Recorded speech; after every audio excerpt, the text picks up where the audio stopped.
Hello guys, welcome back to my blog. এখন আমরা trek করছি ফ্রম সন্দাকফু আল নেপালে টু ফালুত। তো আমরা অলরেডি কভার করে চলেছি 3-4 কিলোমিটার। এখন বাকি ডিস্টেন্স বাকি আছে। তো লেটস সি এখানে ভিউটা কেমন, আমরা কেমনভাবে ট্রেক করছি। এখানে দি দাঁড়িয়ে আছে, ও নিজের বানাচ্ছে। পেছনে জন্ডি হাঁটছে, ওর অবস্থা খারাপ হয়ে গেছে হেঁটে হেঁটে, তো ছাড়েনি। ওখানে দাদা হাঁটছে, আর এখানে তুমি ভিউটাকে এনজয় করো। এটা হলো আমাদের যেটা স্লিপিং বুদ্ধা বলে, স্লিপিং বুদ্ধা। আর ওই দিকে হচ্ছে Nepal China border, left hand side. তো ওর পেছনে আমাদের আছে, ঠিক আছে, কথা বলে লাভ নেই, জাস্ট এনজয় দ্য ভ্লগ। দাদা সামনে দাঁড়িয়ে আছে, অ্যান্ড এসছি আমরা কীভাবে ট্রেক করে যাচ্ছি। অ্যান্ড হ্যাঁ, অনেকেই বলেছিল আমাদেরকে যে ট্রেক করিস না, পারবি না, এই করবি না, এই করবি না।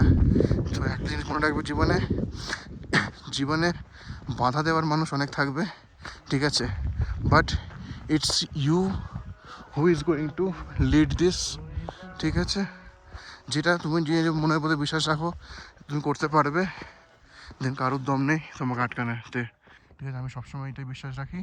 আর আমি আমার ভিউয়ার্সদের এটাই অনুরোধ করবো যে হাজার লোকে হাজার কথা বলবে, সবার কথা এক কানে শুনে অন্য কান দিয়ে বার করে দাও। কারণ ভগবানের দুটো কান দিয়েছে, কোনো একটা রিজনের জন্যই দিয়েছে অবশ্য। তো ওটা করার পরে, ঠিক আছে, নিজে যেটা ডিসাইড করবে, যেটা নিজের ভালো লাগবে, যেটা নিজের মন চাইবে, যেটা করে তুমি স্যাটিসফাই হবে, তুমি খুশি হবে, কজ সেটাই আমাদের লাইফের আলটিমেট গোল, সেটাই করো।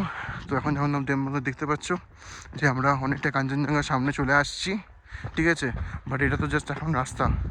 আমরা অ্যারাউন্ড এখন যাই কত ট্রেক করেছি, বাট আই গেস 5 কিলোমিটারের মতনই কিছু একটা করেছি হবে, ঠিক আছে।